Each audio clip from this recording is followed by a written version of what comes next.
Another day to celebrate. I mean, think about this, folks. Think about what's going on here. You see the jobs numbers?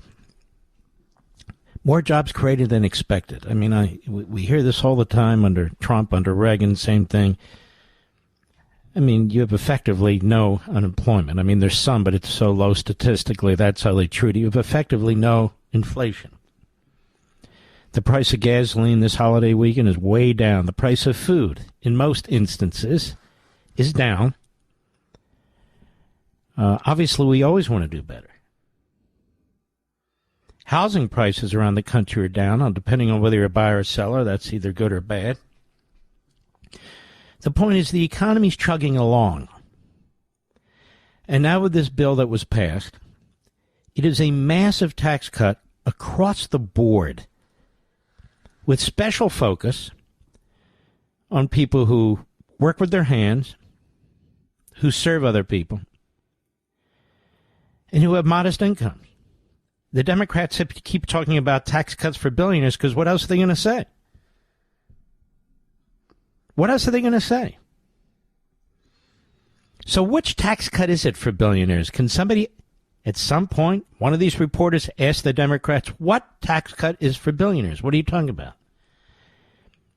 Now, there could be a tax cut that encompasses everybody that affects billionaires, but what is the tax cut for billionaires? Which one is it? No, you don't know, and I don't know, because there isn't one. So they keep saying tax cuts for billionaires. Well, which one is it? There aren't any. They're liars. But you know they're liars. They in their media, that's what they do. They lie. And I have a few goons, thugs, and knuckleheads in the Republican Party who do the same thing. Just like the Israeli attack on Iran or our attack on the nuclear sites, World War III. Carlson was talking about that. Pardon me. What's that slob's name again? I don't know. O'Bannon was talking about it. Marjorie Trader Green still talking about it. They've become irrelevant. Irrelevant. The Democrats are either becoming irrelevant or, depending on which one you listen to, more extremist. They don't represent the American people. They hate you. They hate you. They lie to you incessantly. I mean, President Trump is pushing through his agenda with the tiniest of margins in the House and the Senate. And you have to give a lot of credit to Mike Johnson. He's a hell of a speaker. Kevin McCarthy was too, by the way. But this Mike Johnson, he's like the Houdini of legislation. He's able to get these things done. It's unbelievable. It really is. Of course he has the help of President Trump. But he's still the quarterback in the House of Representatives trying to serve the American people and the president and get this thing done. And Thune over in the Senate did a very good job, too. So sometimes we should take a victory lap. It's okay. Is there a lot more to do? Well, of course there is. There is a lot more to do. The lower courts were pushed back by the Supreme Court the other week. That's a good thing. A good thing. The role of parents in the raising of their children was supported by the Supreme Court. That is a good thing. This bill includes school choice. This is a good thing. It's a good thing.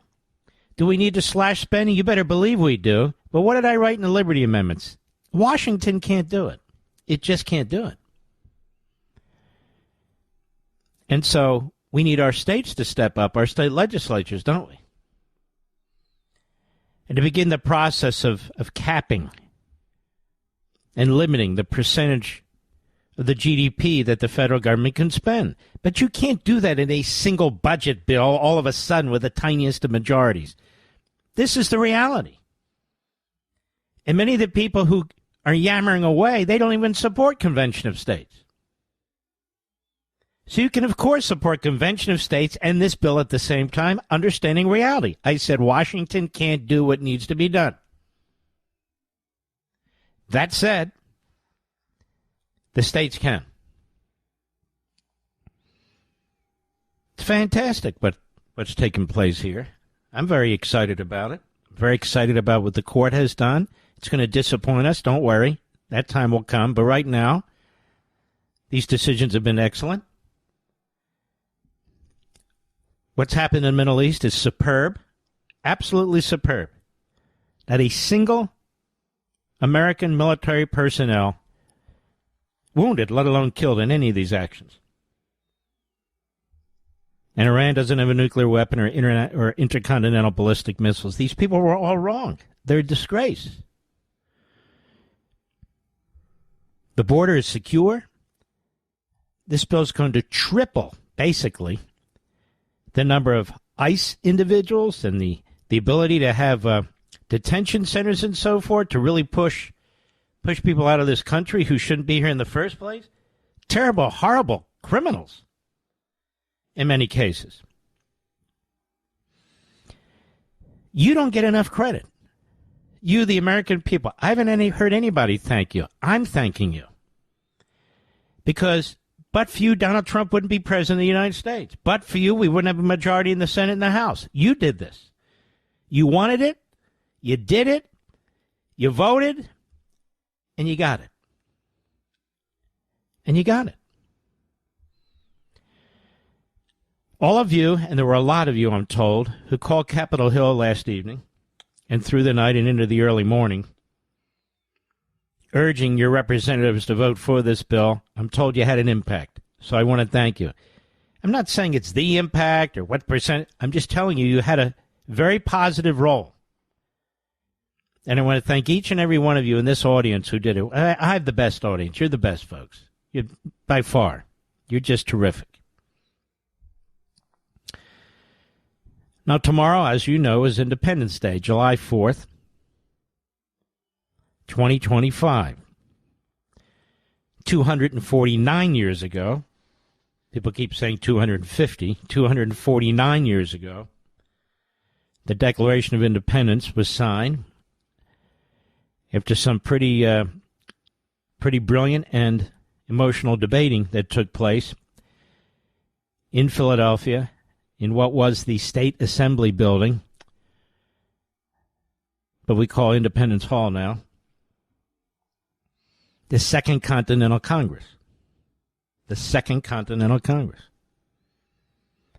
And there are a lot of states that were very skeptical about jumping into this war, which had already started. Lexington and Concord had already been fought. Bunker Hill had already been fought.